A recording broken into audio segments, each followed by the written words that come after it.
อันนี้จะเป็นเนื้อหาของเรื่องเสียงนะอันดับแรกเราก็มาดูก่อนว่าสำหรับเรื่องเสียงเนี่ยหัวข้อใหญ่ๆจะมีอะไรบ้าง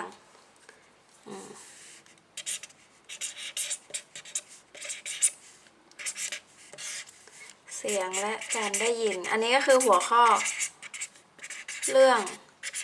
บางโรงเรียนอาจจะเรียนเรื่องนี้ในม.6 นะบางโรงเรียนก็อาจจะเรียนม.4 สำหรับเรื่องเสียงเนี่ยก็จะมีหัวข้อใหญ่ๆก็คือหัวข้อที่1เรื่องของการสั่นพ้องที่เขาจะออกข้อสอบนะการสั่นพ้องของเสียงก็จะแบ่งเป็นมันจะเป็นการสั่นของท่อนะก็จะมีท่อปลายเปิดกับท่อปลายปิดอันนี้ก็คือให้ดูแค่หัวข้อก่อนนะจะได้รู้ว่าเราจะต้องเรียนอะไรบ้างก็คือหัวข้อแรกการสั่นพ้องปลายเปิดปลายปิดแล้วก็เรื่องที่2ที่เราจะต้องเรียนในเรื่องของเสียงก็คือเรื่องของจะมีเรื่องของบีทนะ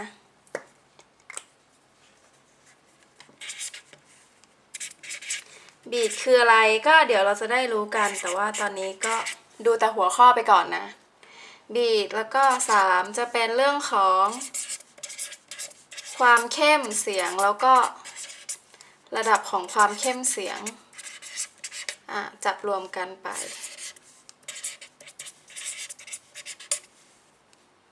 ระดับความเข้มนะโอเคแล้วก็เรื่องที่4จะเป็นเรื่องของปรากฏการณ์ดับเบิลนะดับเบิลเอฟเฟกต์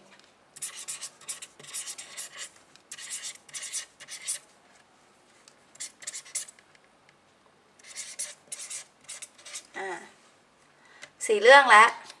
แต่ไม่ต้องห่วงนะดูเหมือนจะเยอะแต่จริงๆแล้วเรื่องเสียงเนี่ยเป็นเรื่องแต่ละหัวข้อเป็นเรื่องสั้นๆแล้วก็ไม่ยากนะสูตรก็น้อยด้วย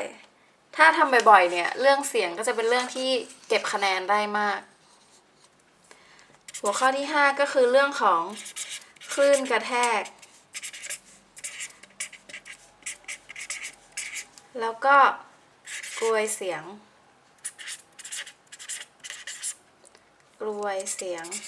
อันนี้ก็เป็นเรื่องที่ต่อเนื่องจากเรื่องของ Doppler Effect นะเรื่องคลื่นกระแทกและกลวยเสียงก็เป็นเรื่องที่เกี่ยวเนื่องกันส่วนหัวข้อสุดท้ายเนี่ยจะเป็นเรื่องของการบรรยายเป็นภาคบรรยาย1หูและการได้ยินของมนุษย์แล้วก็เรื่องของคุณภาพเสียงคือเป็นฟิสิกส์ภาคบรรยายแต่ว่ามีออกข้อสอบบ้างบางปีนะสำหรับข้อสอบเอ็นก็จะสอนไว้ด้วยก็ไม่ยากนะโอเคแล้วก็มีทั้งหมด6หัวข้อสำหรับเรื่องของเสียงก็คือหัวข้อแรกจะเป็นการสั่นพ้องปลายเปิดปลายปิด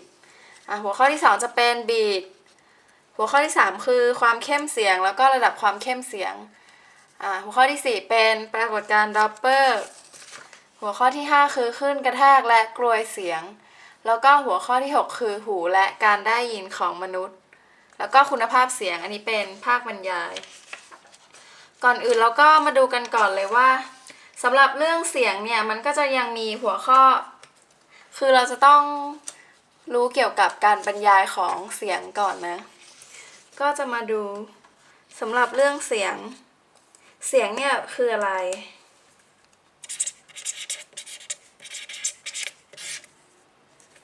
ดูความหมายของเสียงก่อนเสียงคือการถ่ายทอดพลังงานนะ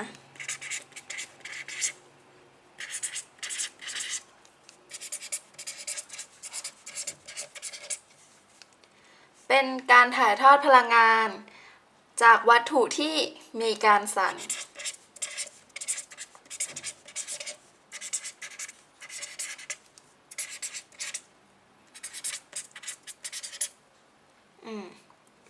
คือเมื่อวัตถุมีการสั่นเนี่ยมันก็จะเกิดการถ่ายทอดพลังงาน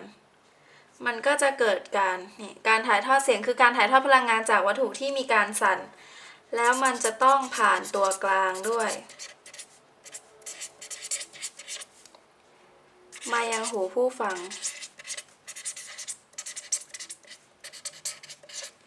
ซึ่งเสียงเนี่ยมันเป็นคลื่นก็คือถ่ายทอดมาในลักษณะของคลื่น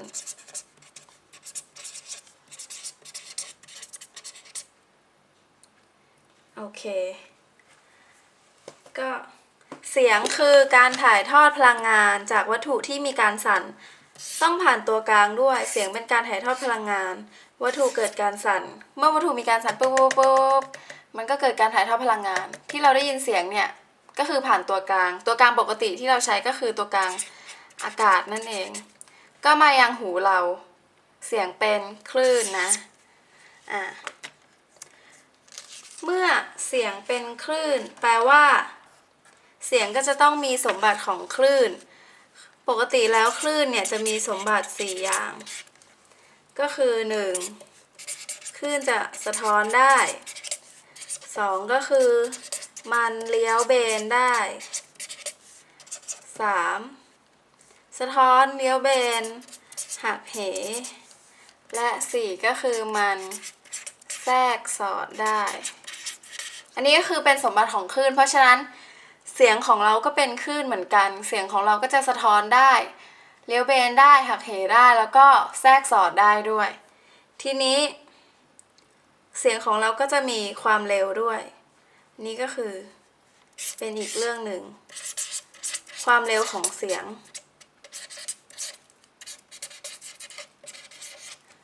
โอเค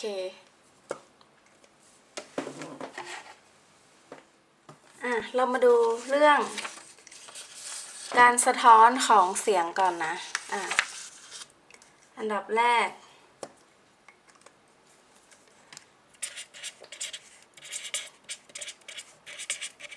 การสะท้อนของเสียงเนื่องจากว่าเสียงมันเป็นคลื่นใช่ไหมพอมันเป็นคลื่นเนี่ยมันก็จะมีสมบัติของคลื่นก็คือมันสะท้อนได้มันก็จะสะท้อนได้ที่ผิวทุกผิวเลยนะก็คือผนังตึกอาจจะเป็นผนังตึกที่มันสะท้อนพื้นดินสะท้อนกับภูเขาก็ได้นะแม้กระทั่งเมฆก็สะท้อนได้เหมือนกันก็คืออยู่ในอากาศเนี่ยถ้ามันกระทบอะไรมันก็จะสะท้อนได้ถ้าเกิดว่าปกติแล้วเนี่ยสมมุติว่ามันเป็นผนังใช่ไหมพอปล่อยเราอยู่ตรงนี้พอเราปล่อยเสียงออกไปปุ๊บมันก็สะท้อนกลับมาเราก็จะได้ยินสมมุติว่าถ้ามันใช้เวลาทั้งหมด4 วินาทีเนี่ยแปลว่ามันใช้เวลาวิ่งไปถึงผนังตึก2 วินาทีแล้วก็วิ่งกลับมา2 วินาทีอันนี้ก็คือปกติแล้วมันก็จะมีโจทย์ที่ใช้เรื่องของการสะท้อนเนี่ยทำก็ใช้สูตรปกติก็ใช้สูตรการเคลื่อนที่ธรรมดาเลย s เท่ากับ vt ในการคิดเรื่องนี้แต่ว่ามันจะมีประเด็นนิดนึงว่ามันเป็นเรื่องของการสะท้อนเพราะฉะนั้นเนี่ยเวลาเราคิดสมมุติเขาบอกว่านับเวลาตั้งแต่ปล่อยไปจนมันสะท้อนกลับมา4 วิแสดงว่าเสียงเนี่ยใช้เวลาเดินทางจากตัวเราไปจนถึงผนังตึกเพียงแค่2 วิเท่านั้นก็คือครึ่งหนึ่งแต่นี่จะเป็นจุดหลอกที่เขาจะหลอกบ่อยเพราะฉะนั้นคืออย่าลืมว่าเราต้องใช้เวลาแค่ครึ่งเดียวเขาก็จะให้หาระยะทางหาความเร็วอะไรอย่างนี้ก็เลือกขึ้นมาสักอันหนึ่งนะอันนี้เดี๋ยวเราจะไปฝึกโจทย์รวมทีหลังอันนี้เราจะสอนสะท้อนหักเหเลี้ยวเบนแทรกสอดแล้วก็เกี่ยวกับเรื่องความเร็วก่อนแล้วเราค่อยมาดูโจทย์ในเรื่องหัวข้อย่อยๆอันนี้ทีหนึ่งนะตอนท้ายโอเคอันนี้คือเรื่องของการสะท้อนต่อมาก็จะเป็นเรื่องของปกติแล้วเนี่ยก็คือเป็นเรื่องของการสะท้อนของคลื่นปกติถ้าเกิดว่ามันเป็นตัวกลาง2 ตัวที่มีความหนาแน่นน้อยแล้วก็ความหนาแน่นมากอันนี้จะเป็นเรื่องของการหักเหนะการหักเหของเสียงถ้าเรามีตัวกลาง2 ตัวความหนาแน่นน้อยกับความหนาแน่นมากเรารู้อยู่แล้วว่าเสียงเนี่ยเป็นคลื่นแล้วก็เป็นคลื่นที่จะต้องเคลื่อนที่อยู่ในตัวกลางด้วยแล้วก็มันหักเหได้ถ้าเกิดว่ามันมีตัวกลางอันนึงที่มีความหนาแน่นน้อยแล้วก็ตัวกลางอันนึงที่มีความหนาแน่นมาก ถ้าเสียงวิ่งเข้ามาปุ๊บจากน้อยไปมากมันจะหักเหเข้าหรือหักเหออกตามกฎของเรื่องคลื่นธรรมดาน้อยมามากแสดงว่ามันจะต้องหักเหเข้าแล้วถ้ามากไปน้อยล่ะถ้าเกิดว่ามันหักเหจากมากไปน้อยก็ตรงข้ามกันก็คือมันจะหักเหออกหักเหเข้าหักเหออกนี่คืออะไรก็คือหักเหเข้าหาเส้นแนวฉากหรือหักเหออกจากเส้นแนวฉากนะโอเคนี่ก็เป็นเรื่องของการหักเหธรรมดาแล้วก็มันจะมีอีกประเด็นหนึ่งก็คือว่าเนื่องจากว่ามันเป็นการหักเหของเสียงเนี่ยมันจะเป็นเรื่องของคลื่นก็จะมีสูตรที่เราใช้ก็คือเหมือนในเรื่องของคลื่นที่เราใช้เลยก็คือความเร็วในตัวกลางที่1ส่วนด้วยความเร็วในตัวกลางที่2เท่ากับความยาวคลื่นในตัวกลางที่1ส่วนด้วยความยาวคลื่นในตัวกลางที่2แล้วก็เท่ากับไซน์มุมตกกระทบตัวกลางที่1แล้วก็ส่วนไซน์มุมหักเหตัวกลางที่2อันนี้ก็คือสูตรที่เราใช้ในเรื่องคลื่นทีนี้เรายังไม่ได้พูดถึงเรื่องความเร็วแต่ว่าให้รู้ไว้ก่อนว่าปกติแล้วความเร็วของเสียงเนี่ยมันขึ้นอยู่กับอุณหภูมิในอากาศความเร็วของเสียงในอากาศขึ้นอยู่กับอุณหภูมิในอากาศขึ้นอยู่กับรูทอุณหภูมิเพราะฉะนั้นอันนี้เราก็จะได้เพิ่มมาจากสูตรของเรื่องคลื่นนะก็เพิ่มมาในเรื่องของเสียงเนี่ยว่ามันจะได้ว่ามันเท่ากับอัตราส่วนรูทอุณหภูมิในตัวกลางที่1ส่วนด้วยอัตราส่วนรูทอุณหภูมิที่2ด้วยอันนี้ก็เป็นสูตรที่เพิ่มมาก็จะใช้สำหรับเรื่องของการหักเหเสียงสูตรก็มีแค่นี้นะมันก็เป็นสูตรเดิมๆเรื่องเสียงเนี่ยก็คือเรื่องคลื่นนั่นแหละจะเพิ่มมานิดหน่อยตรงเรื่องท้ายๆก็คือพวกสั่นพ้องหรือว่าดอปเปอร์อันนี้พื้นฐานเบสิกเนี่ยก็จะเป็นเรื่องคลื่นโอเคทีนี้เรามาดูเรื่องของความเร็วเสียงที่อาจจะเป็นเรื่องใหม่ขึ้นมานิดนึงเราก็รู้ว่าเสียงเนี่ยมันเป็นคลื่นใช่ไหมเพราะฉะนั้นอัตราเร็วของเสียงมันก็ต้องขึ้นอยู่กับตัวกลางอัตราเร็วหรือความเร็วของเสียงขึ้นอยู่กับตัวกลางเท่านั้นถ้าตัวกลางที่ต่างออกไปอัตราเร็วเสียงก็จะเปลี่ยนไปด้วยปกติแล้วเนี่ยเสียงเนี่ยเป็นคลื่นตามยาวอัตราเร็วของเสียงจะไม่คงที่ขึ้นอยู่กับชนิดและคุณสมบัติของตัวกลางชนิดกับคุณสมบัตินะชนิดก็คือตัวกลางอะไรคุณสมบัติก็คือความร้อนอุณหภูมิอะไรอย่างนี้โอเค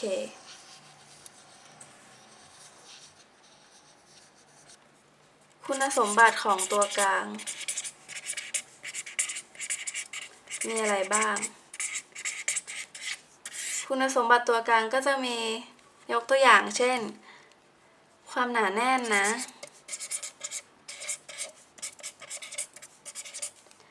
ความหนาแน่นหรือ density ความยืดหยุ่นของตัวกลางก็คือ elasticity หรืออุณหภูมิ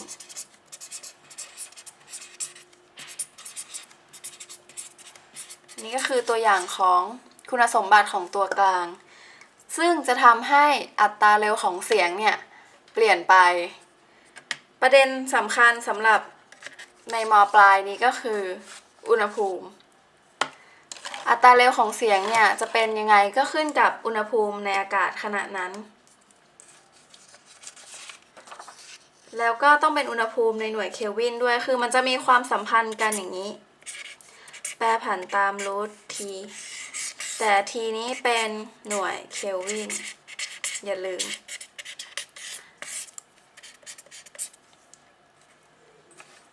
ปกติแล้วเนี่ยที่0 องศาเซลเซียสเสียงจะมีอัตราเร็วเท่ากับ331 เมตรต่อวินาทีแล้วถ้าอุณหภูมิอื่นล่ะเราก็จะมีสูตร สูตรสำเร็จออกมานะก็ผ่านการพิสูจน์ทางคณิตศาสตร์ปุ๊บอันนี้พี่ไม่สอนนะเพราะว่ามันไม่จำเป็นต้องใช้เราก็จะได้ว่าอัตราเร็วของเสียงในอากาศเท่ากับ331คืออัตราเร็วที่0องศาเคลวินบวกกับ 0.6 t เป็นสูตรลัดนิดหนึ่งโดยที่เราใช้อุณหภูมิเป็นหน่วยองศาเซลเซียสนะ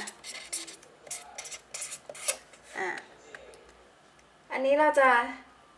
ใช้ได้เมื่ออุณหภูมิไม่เกิน45องศาเท่านั้นเดี๋ยวเขียนให้ดูใหม่นะ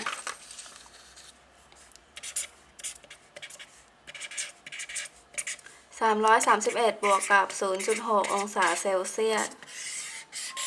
เป็นสูตรการหาความเร็วของเสียงในอากาศที่อุณหภูมิต่างๆอันนี้องศาเซลเซียสอันนี้ก็คือ T เราก็เขียนว่า T คืออุณหภูมิของอากาศขณะนั้นหน่วยเป็นองศาเซลเซียสอย่าลืมว่าสำคัญเลยก็คือสูตรนี้จะใช้เมื่ออุณหภูมิไม่เกิน45องศาเซลเซียส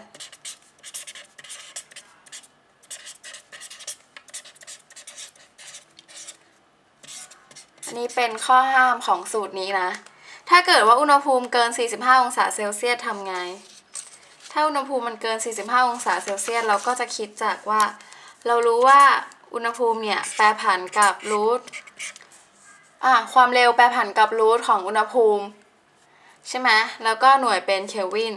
เราก็ตั้ง v1 ส่วน v2 เท่ากับรูท t1 ส่วน t2 t อันนี้เป็นหน่วยเคลวินนะแล้วเราจะเอาอะไรมาเทียบก็คืออัตราเร็วที่0องศาเซลเซียสก็คือที่มัน273เคลวินนั่นเองมันเท่ากับ331เมตรต่อวินาทีก็คือเราจะเอาตรงนี้มาเทียบที่1ของเราก็จะเป็น273ใส่ที่1แล้วก็331ใส่ที่ v1 v2 ก็คือที่เราต้องการหาอุณหภูมิเท่าไหร่แต่ว่าสูตรนี้ไม่ค่อยได้ใช้หรอกนะปกติแล้วเนี่ยเขาอุณหภูมิไม่เกิน45องศาเซลเซียสอยู่แล้วปกติมันจะเป็นอุณหภูมิห้องเราก็ใช้สูตรนี้ของเราไป331บวก 0.6 t แต่ส่วนใหญ่จริงๆแล้วเนี่ยเขาจะบอกอัตราเร็วเสียงในอากาศขนาดนั้นมาให้เลยเราก็ใช้ตามเขาไปนะไม่ต้องคิดอะไรมากแต่ว่าควรจะรู้ไว้ว่าความเร็วของเสียงเนี่ยหายังไงโอเค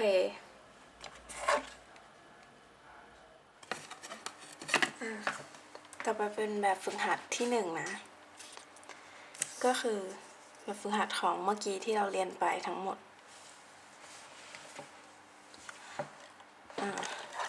ข้อ1ส่วนอัดและส่วนขยายที่อยู่ติดกันของคลื่นเสียงอยู่ห่างกัน20เซนติเมตรส่วนอัดส่วนขยายติดกันเนี่ยห่างกัน20เซนติเมตรถ้าขณะนั้นอากาศมีอุณหภูมิ15องศาเซลเซียสเสียงนี้จะมีความถี่เท่าไหร่อากาศอุณหภูมิ15องศาเซลเซียสอันนี้บอกอะไรก็คือบอกความเร็วเสียงถามความถี่ของเสียง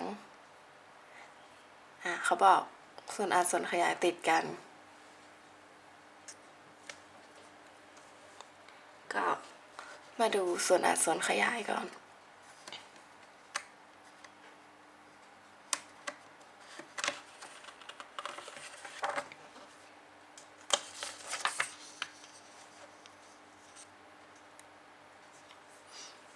ปกติแล้วเสียงเนี่ยเกิด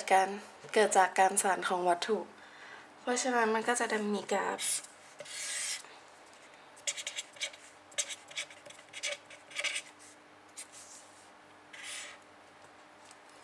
การกระจัดกับระยะทาง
อันนี้จะเป็นกราฟการกระจัดกับระยะทาง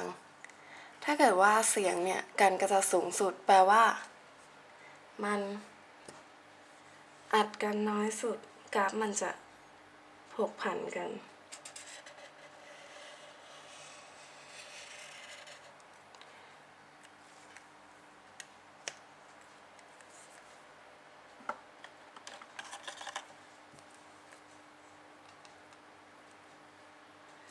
ก็คือถ้ามันอัดกันมากๆเนี่ยความดันก็สูงแต่ว่าพอมันอัดเข้าไปการกระจัดน้อยความดันสูงถ้ามันการกระจัดมากแปลว่ามันห่างกันความดันก็ต่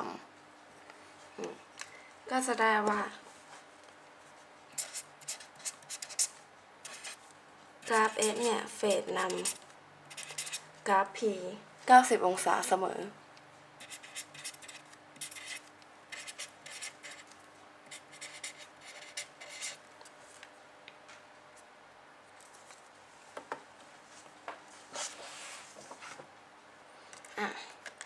กลับมาดูที่ข้อนี้เขาบอกว่าส่วนอัดและส่วนขยายที่อยู่ติดกันมันห่างกัน20เซนติเมตรก็คือกราฟการกระจัดส่วนอัดส่วนขยายติดกันห่างกัน20เซนเป็นอย่างนี้เพราะฉะนั้นจะได้ว่าอันนี้20เซน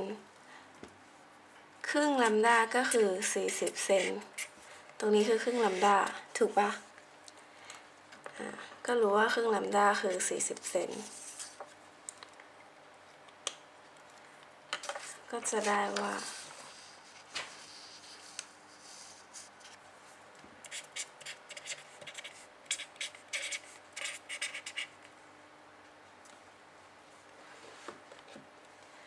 ต่อไปเขาถามความถี่เสียงถามความถี่เสียงเราก็ตั้งสูตรเรื่องคลื่นถามความถี่รู้แลมด้าเราก็ต้องการความเร็วหาความเร็วได้จากอุณหภูมิในอากาศความเร็วขึ้นอยู่กับอุณหภูมิเขาให้อุณหภูมิมาเพื่อให้เราหาความเร็วจากสูตร331คืออุณหภูมิที่0องศาเซลเซียสคืออัตราเร็วที่0องศาเซลเซียสบวก 0.6 ทีอย่าลืมว่าสูตรนี้ใช้ได้เมื่อทีไม่เกิน45องศาข้อนี้ให้มาแค่15องศาก็ใช้ได้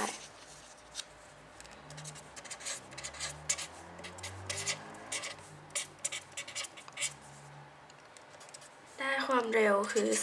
340เมตรต่อวินาทีอันนี้คืออัตราเร็วเสียงในอากาศที่อุณหภูมิ15องศาเซลเซียสรู้อัตราเร็วละ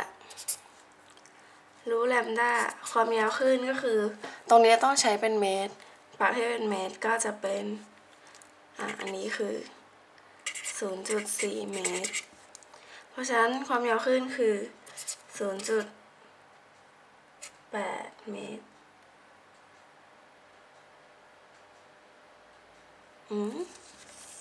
ไม่ใช่นะส่วนอัดส่วนขยายที่อยู่ติดกันของคลื่นเสียง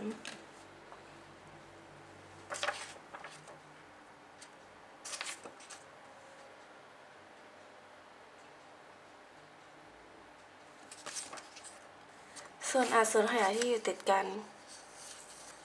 20 เซนเนี่ยเราจะได้ว่าแลมด้าส่วน2เราคือ20 เซนเลยผิดไปนิดนึงได้แลมด้า 0.4 เมตรแล้วก็มาคิด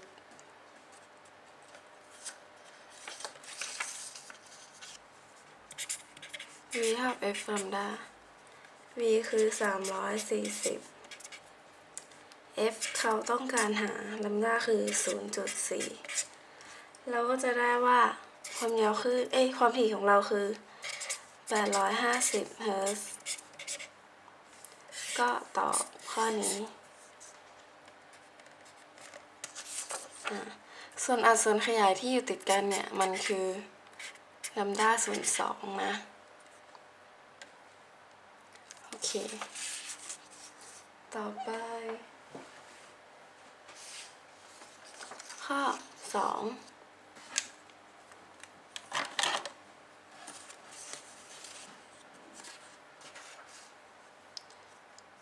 ชายคนหนึ่งยืนอยู่ระหว่างหน้าผายิงปืนออกไปได้ยินเสียง2 ครั้งเมื่อเวลาผ่านไป 1.5 และ 2.5 นับจากเริ่มยิงถามระยะห่างระหว่างหน้าผาทั้งสองแล้วก็บอกความเร็วเสียงมาแปลว่ามันเป็น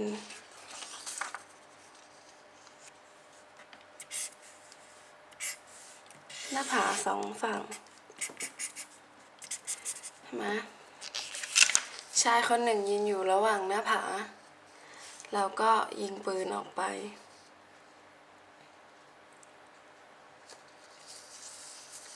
ก็มีชายคนหนึ่งยืนอยู่พอเขายิงปืนเนี่ยเสียงมันก็จะสะท้อนหน้าผาฝั่งนี้กลับมาหน้าผาฝั่งนี้กลับมาได้ยินห่างกัน 1.5 และ 2.5 แปลว่า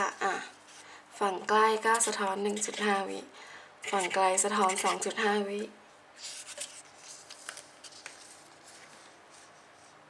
ถามระยะห่างระหว่างหน้าผาทั้งสองก็ถามตรงนี้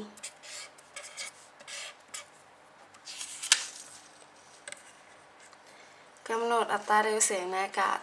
340 เมตรต่อวินาที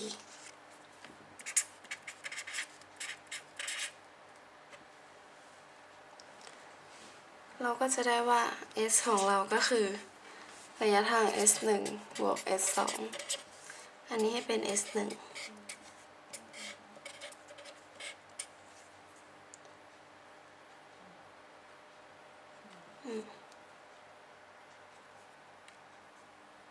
S1 ก็หาได้จาก VT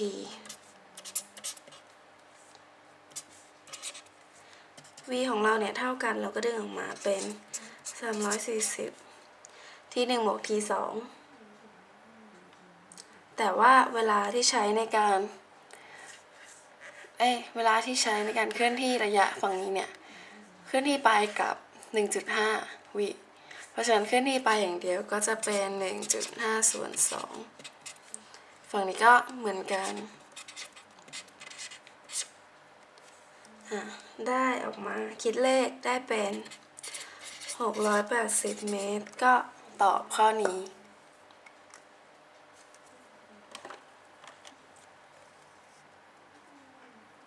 สำหรับข้อนี้เนี่ยก็อย่าลืมว่ามันยิงไปแล้วสะท้อนกลับเพราะฉะนั้นเนี่ยเวลามันจะต้องครึ่งหนึ่งใช้เวลาถ้าเราต้องการหาระยะทางเนี่ยเวลาที่ใช้แค่ครึ่งเดียวเท่านั้นในการเดินทางไปถึงก็ระยะทางบวกกันโอเคก็อันนี้เป็นแบบฝึกหัดแค่เล็กๆสำหรับเรื่องของที่เราเรียนไปความเร็วแล้วก็การสะท้อนหักเหระยะทางอันนี้ก็เป็นโจทย์ง่ายๆนะ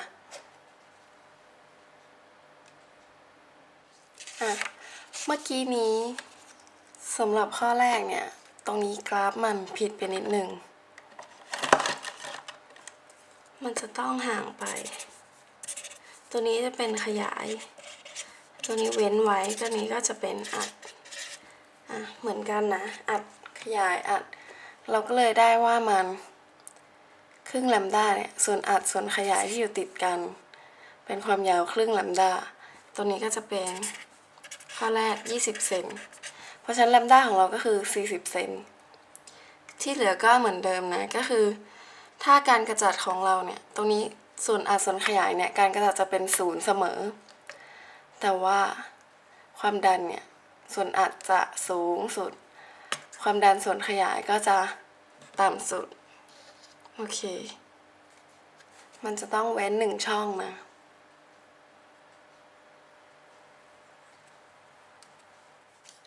ต่อไปเป็นหัวข้อที่2เรื่องการสั่นพ้องนะ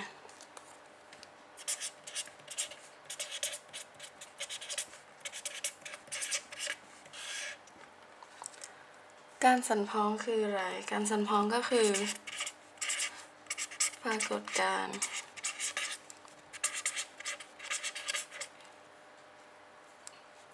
ที่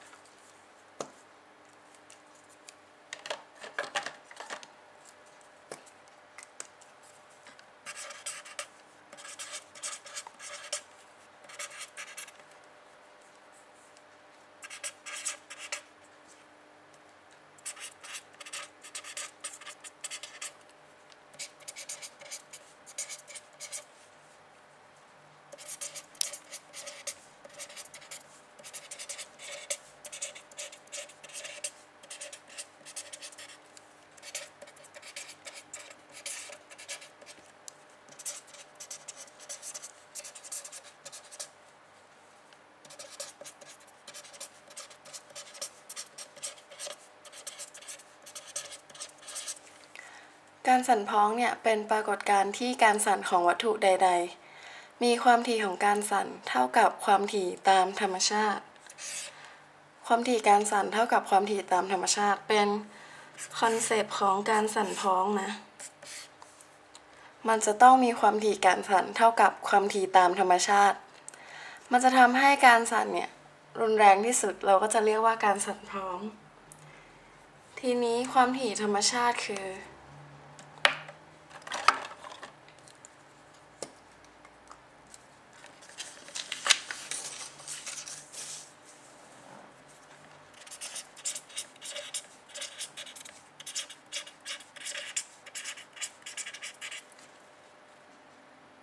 ความถี่ธรรมชาติเนี่ยเป็น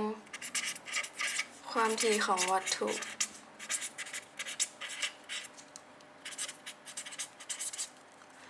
ที่สามารถสั่นหรือแกว่งได้อย่างอิสระ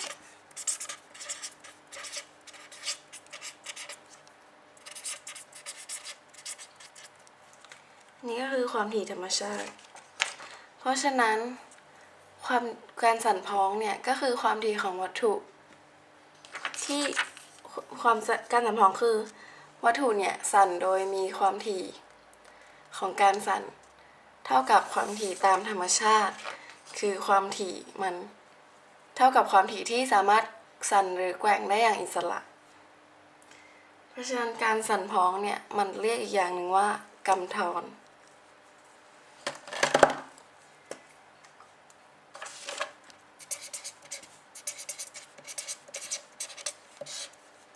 การกำธรก็คือการสั่นพ้องมันก็คือวัตถุเนี่ยการกำธรคือการที่วัตถุถูกกระทำด้วยความถี่ค่าหนึ่งซึ่งตรงกับความถี่ธรรมชาติพอดีมันจะทำให้แอมพลิจูดของการสั่นเนี่ยแอมพลิจูดของการสั่นขึ้นสู่จุดสูงสุดคือแอมพลิจูดมีค่าสูงสุดเช่นเมื่อเราเปิดเสียงเข้าไปในท่อเนี่ยสมมติว่ามีท่อหนึ่งก็มีลำโพงเปิดเสียงเข้าไปในท่อเนี่ยถ้าเกิดว่าเราได้ยินเสียง ท่อเนี่ยจะปรับความยาวได้ปุ๊บถ้าเราปรับความยาวขึ้นลงเราจะมีระยะหนึ่งที่ปรับความยาวแล้วเสียงที่สะท้อนออกมาจากท่อเนี่ยมีความดันสูงสุดอันนี้ก็คือมันเกิดการกำทรหรือเกิดการสั่นพ้อง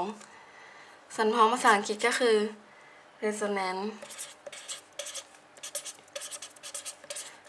บางทีเราก็จะเรียกไอ้ท่อนี้ว่าท่อ resonance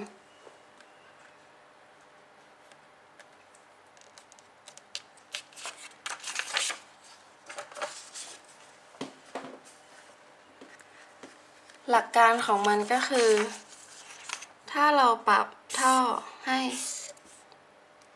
ได้ระยะหนึ่งนะ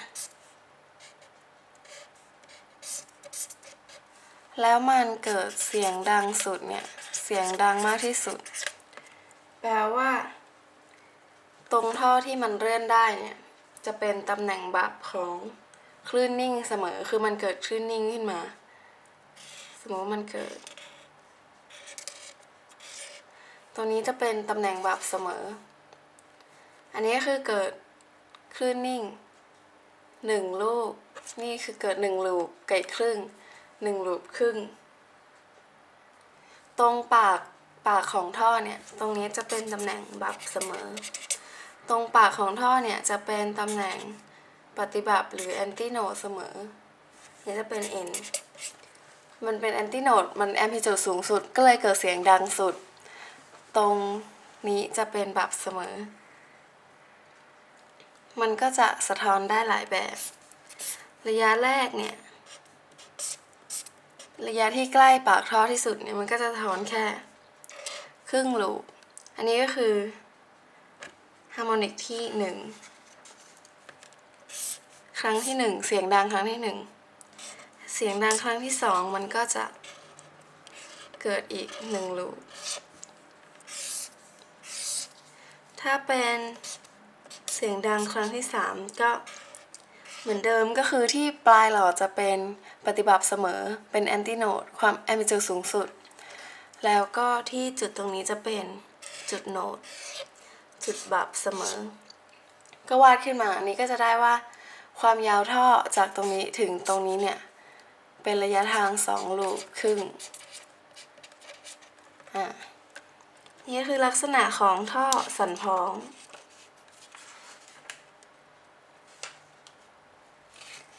ทีนี้ถ้ามันเป็นอันนี้จะเป็นท่อปลายปิดก็คือท่อที่เลื่อนเข้าเลื่อนออกได้แต่ปลายปิด1ข้างแล้วถ้ามันเป็นท่อปลายเปิดมันจะสั่นพ้องยังไง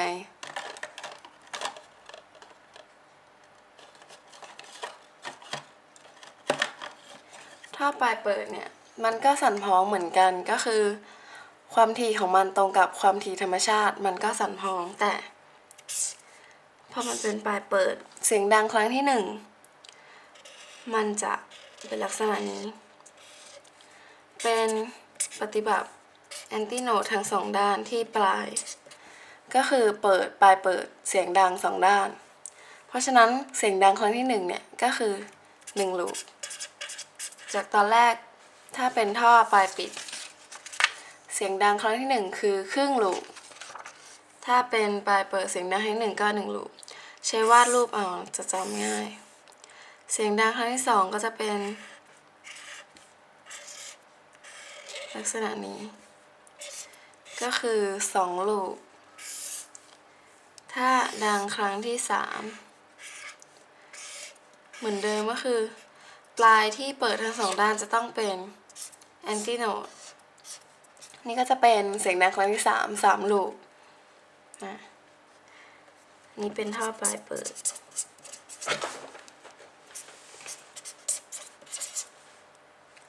ก็เป็นลักษณะของการสั่นพ้องในท่อก็คือมี2แบบท่อปลายปิดกับปลายเปิดคอนเซปต์ก็คือการสั่นพ้องเนี่ยคอนเซปต์ของมันคือความถี่ของมันจะต้องตรงกับความถี่ธรรมชาติก็เลยเกิดการสั่นพ้องก็จะได้ยินเสียงดังสูงสุดเวลาเราคิดทำโจทย์เนี่ยก็รู้แค่ว่าถ้ามันเป็นท่อปลายปิดก็คือระยะทางตัวนี้เสียงดังครั้งที่1ครึ่งลูปครั้งที่2ก็คือ1ลูปครึ่งถ้าวาดรูปเอาก็ไม่ต้องจำ แต่ถ้าเป็นปลายเปิดก็ดังครั้งที่1ลูปไล่ไปนะเพิ่มทีละ1ลูปโอเคสำหรับดังครั้งที่1ครั้งที่2มันจะเป็นฮาร์โมนิกมันจะเป็นเรื่องของฮาร์โมนิกก็คือความถี่มาดูเรื่องความถี่ของคลื่นนิ่งในหลอดเสียง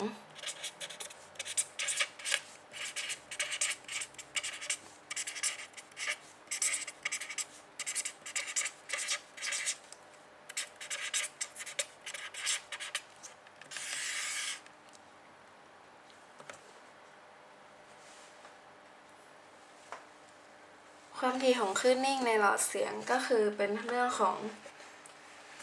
ฮาร์โมนิก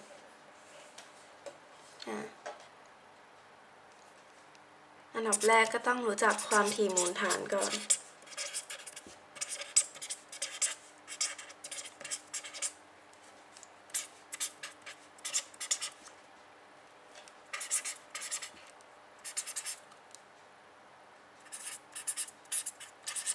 fundamental คือความถี่เสียงต่ำสุดที่ออกมาจากแหล่งกำเนิดหนึ่ง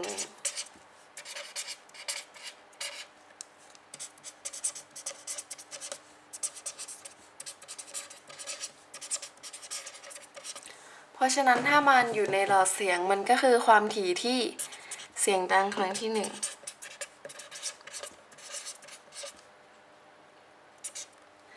ความถี่ที่เสียงดังครั้งแรกเนี่ยจะเป็นความถี่มูลฐานก็คือความถี่ที่เสียงดังต่ำสุดต่อไปเราก็มารู้จักฮาร์โมนิก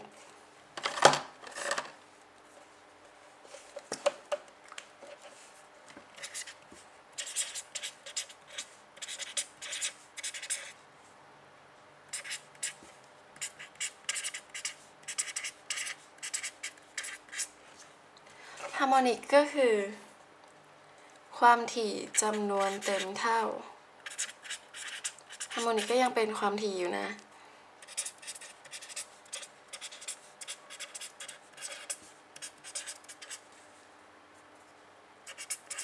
เป็นความถี่จำนวนเต็มเท่าของ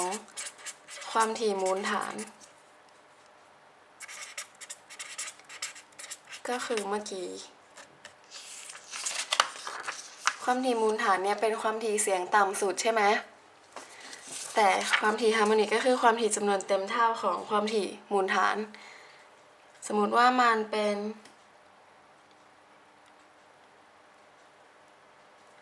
ท่อปลายปิดฮาร์โมนิกที่2เนี่ยมันก็คือเสียงดังครั้งที่2ฮาร์โมนิกที่3ก็คือความถี่ที่เสียงดังครั้งที่3นั่นเองเพราะว่าความถี่มูลฐานของเราคือความถี่ที่เสียงดังครั้งที่1ใช่ไหมเพราะฉะนั้นความถี่ฮาร์โมนิกก็คือความถี่ที่เสียงดังครั้งที่2 3 4ไล่ไปขึ้นอยู่กับว่ามันเป็นฮาร์โมนิกที่เท่าไหร่ถ้าเป็นท่อปลายปิดอันนี้เป็นความถี่มูลฐานความถี่มูลฐานหรือฮาร์โมนิกที่1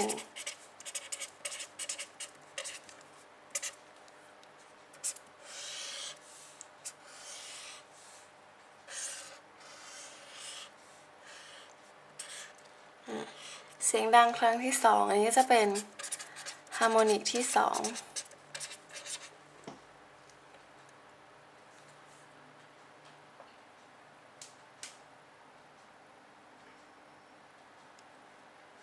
อันนี้จะเป็นฮาร์โมนิกที่3เพราะว่ามันความถี่เนี่ยมันจะเป็นความถี่3เท่าของความถี่มูลฐานแหละก็จะเห็นว่าท่อปลายปิดเนี่ยมันจะมีแต่ความถี่เลขคี่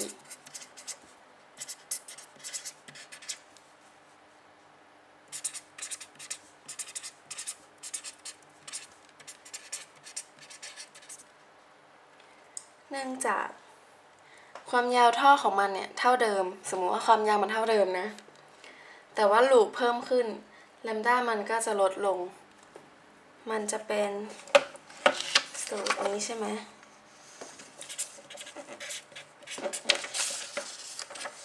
ความยาวท่อเท่าเดิม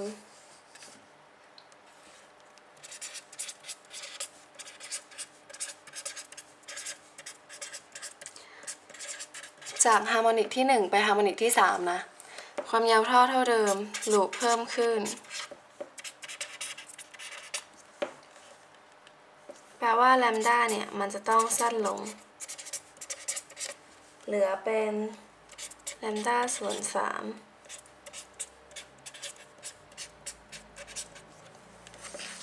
ก็คือตรงนี้เนี่ยความยาวท่อเท่าหนึ่งเนี่ยมันเพิ่มมาเป็น1ลูปครึ่งแปลว่าแลมด้าก็ต้องลดลงเหลือแค่แลมด้าส่วน3เราก็จะได้ว่าความถี่ของมันก็จะกลายเป็นความถี่มันต้องเพิ่มเป็น5f 7f ก็คือความถี่ที่ตรงนี้เนี่ยจะเป็น 3f ก็คือเป็น3เท่าของความถี่มูลฐานก็คือฮาร์โมนิกที่3เพราะฉะนั้นถ้ามันเป็นท่อปลายปิดเนี่ยมันจะไม่มีทางที่จะมีฮาร์โมนิกเลขคู่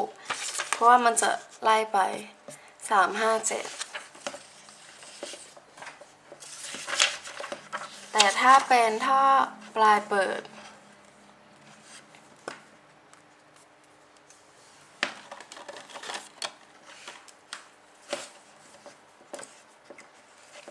สำหรับท่อปลายเปิดครั้งแรกก็จะเป็นความถี่มูลฐาน fundamental ก็คือฮาร์โมนิกที่1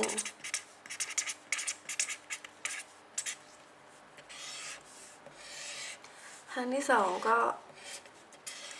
เพิ่มมา1ลูปนี่เป็นฮาร์โมนิกที่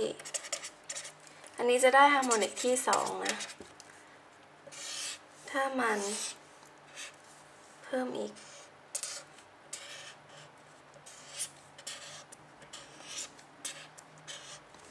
อันนี้ได้ฮาร์โมนิกที่3สังเกตว่าท่อปลายเปิดฮาร์โมนิกเลขเรียงนะ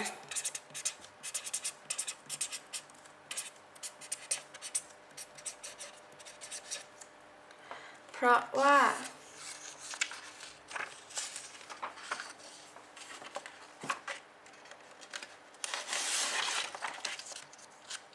มันความยาวท่อเท่าเดิมเหมือนเดิม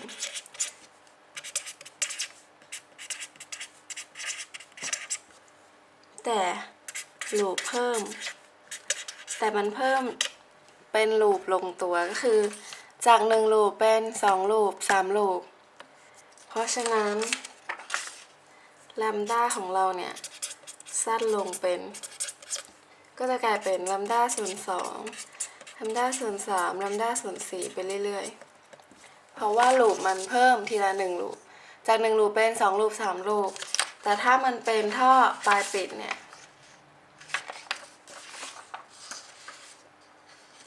ถ้ามันเป็นท่อปลายปิดมันจะเพิ่มจาก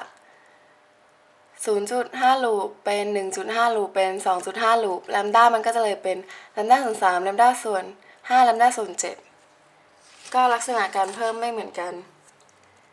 ทำให้ความถี่ของเราเนี่ยเพิ่มเป็น 2f 3f 4f ก็คือเป็นเลขเรียง2เท่าของความถี่มูลฐาน3เท่าของความถี่มูลฐานเพราะฉะนั้นก็จะมีฮาร์โมนิกที่2ฮาร์โมนิกที่3ฮาร์โมนิกที่4ไล่ไปเรื่อยๆอันนี้ก็คือ 2f 2เท่าความถี่มูลฐานอันนี้จะเป็น 3f มันก็เลยได้ว่าสำหรับท่อปลายปิดเนี่ยฮาร์โมนิกจะเป็นฮาร์โมนิกเลขคี่เท่านั้นท่อปลายปิดเพราะว่ามันเพิ่มจาก 0.5 แลมด้าเป็น 1.5 แลมด้าก็จะได้แค่ความถี่ที่เพิ่มขึ้นก็จะเป็น 3f เลขคี่ 1f 3f 5f เท่านั้นก็ จำไว้ว่าฮาร์โมนิกของท่อปลายปิดเป็นฮาร์โมนิกเลขคี่ส่วนท่อปลายเปิดเนี่ยมันได้ฮาร์โมนิกเลขเรียงเลยเพราะฉะนั้นก็จะมีฮาร์โมนิกที่2ฮาร์โมนิกที่4ด้วยก็เป็นความแตกต่างกันระหว่างท่อปลายปิดกับท่อปลายเปิดของเรื่องการสั่นพ้องนะโอเคทีนี้เรื่องการสั่นพ้องก็จะมีประเด็นย่อยๆนิดหน่อยคือถ้าเราแกว่งชิงช้าเนี่ย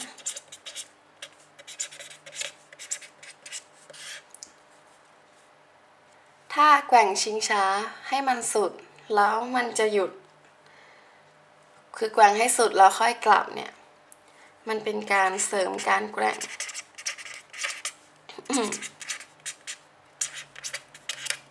เพราะฉะนั้นแอมพลิจูดมันจะมากขึ้น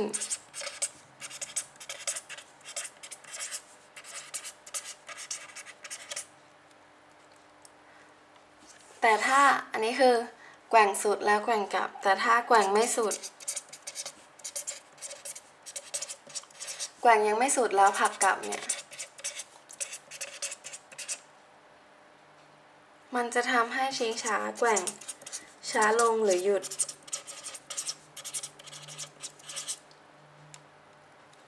เพราะว่าถ้าเราแกว่งให้มันสุดแล้วมันแกว่งกลับเนี่ย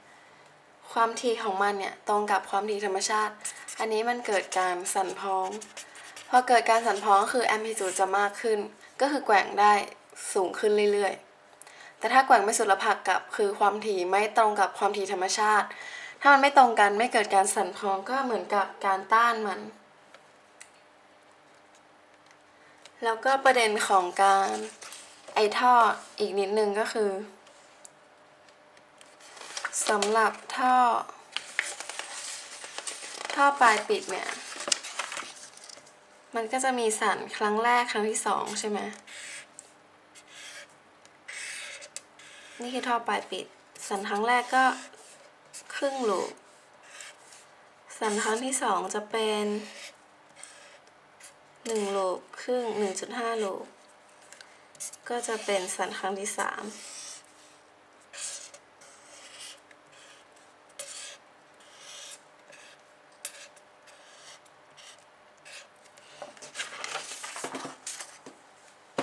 แต่ว่าครั้งแรกเนี่ยมันอาจมีระยะผิดพลาดที่ปลายหลอดเขาจะบอกว่าเสียงดังครั้งแรกอาจมีระยะผิดพลาดที่ปลายหลอด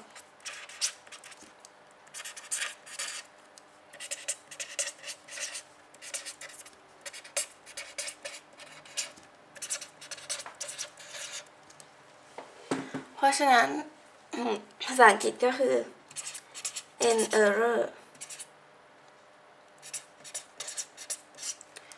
เวลาเราคิดการคำนวณเนี่ยถ้าเขาบอกเสียงดังหลายๆครั้งมาเนี่ยเราจะไม่ใช้เสียงดังครั้งแรกในการคิดเราจะไม่คิดว่ามันดังครั้งแรกแล้วมันจะได้ครึ่งลูปเลยเพราะว่ามันอาจมีระยะผิดพลาดที่ปลายหลอดถ้าเขาบอกระยะอื่นมาให้ใช้ระยะอื่นคิดแทนคำนวณแทนแต่ถ้าบอกมาแค่ระยะเดียวแล้วมันไม่มีวิธีอื่นแล้วเนี่ยเราก็ใช้ไปได้แต่จะมีข้อสอบ N บางปีนะที่บอกมาหลายๆครั้งถ้าใช้ครั้งแรกเนี่ยจะได้คิดไม่เท่ากันให้ใช้ครั้งที่2ครั้งที่3คิดแทนเพราะว่าเสียงดังครั้งแรกมันอาจมีระยะผิดพลาดที่ปลายหลอดอันนี้ก็สำคัญเหมือนกันถ้าเราไม่รู้เนี่ยบางทีไปใช้ครั้งแรกคิดเนี่ยมันก็จะได้ไม่เท่ากันก็คือมันผิดโอเคก็อันนี้ก็คือเนื้อหาทั้งหมดของเรื่องการสั่นพ้องก็จะมีแค่ประเด็นสำคัญก็คือเรื่องของหลอดสั่นท่อปลายปิดนี่แหละรู้แค่ว่ามันดังครั้งแรกก็คือครึ่งลูปครั้งที่2จะเป็น1ลูปครึ่งก็เอามาใช้ในการคำนวณเราก็จะรู้ถ้าเขาบอกความยาวท่อมาเนี่ยก็รู้แล้วว่ามันคือครึ่งลูปก็คือแลมด้าส่วน4เราจะรู้ความยาวคลื่นแล้วก็ถ้ารู้อัตราเร็วเสียงในอากาศก็จะคิดความถี่ได้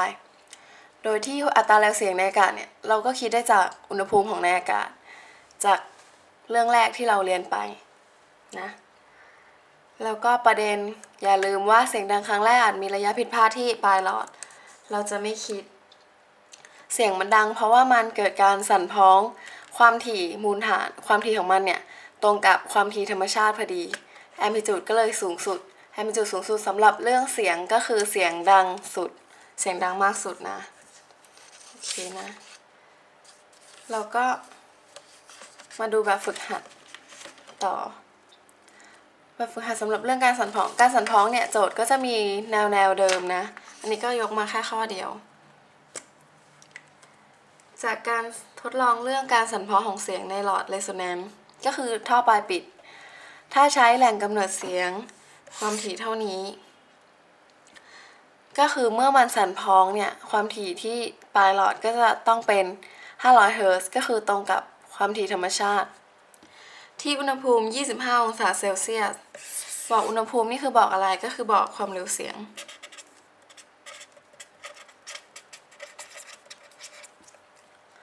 พบว่าตำแหน่งของลูกสูบขณะเกิดเสียงดังครั้งแรกและครั้งที่2คือ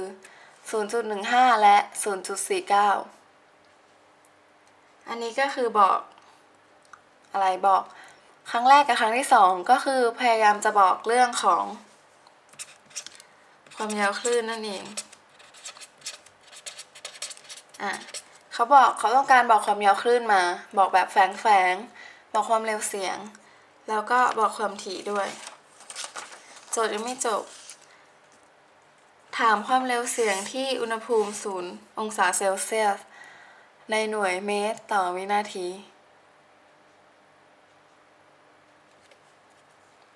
ข้อนี้ก็คือเราจะต้องหาความเร็วเสียงที่อุณหภูมิ25องศาเซลเซียสก่อนแล้วก็ค่อยมาหาความเร็วเสียงที่อุณหภูมิ0องศาเซลเซียสข้อนี้บอกความถี่มาอันนี้ตอนแรกเนี่ยบอกอุณหภูมิมาเราอาจจะหาความเร็วเสียงจากสูตร v เท่ากับ331บวก 0.6 t เลยได้แต่สำหรับข้อนี้เนี่ยก็โจทย์เขาตั้งใจจะให้หาจากหลอดเรโซแนนซ์นะเพราะฉะนั้นเราจะหาความเร็วเสียงจากหลอดเรโซแนนซ์เรารู้ความถี่แล้วก็ความยาวคลื่นก็จะหาความเร็วเสียงได้จากสูตร v เท่ากับ f แลมดาเรามาหาความยาวคลื่นก่อนก็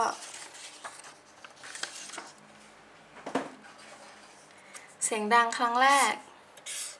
เหมือนเดิมก็คือท่อมันจะเลื่อนได้นะครั้งแรกเท่านี้ถ้าเลื่อนลูกสูบมาครั้งที่2ก็จะเป็นเท่านี้เขาบอกว่าเสียงดังครั้งแรกและครั้งที่2คือ 0.15 เมตรแล้วก็ 0.49 เมตรแปลว่าตรงนี้ 0.15 ตรงนี้ยาว 0.49 เมตร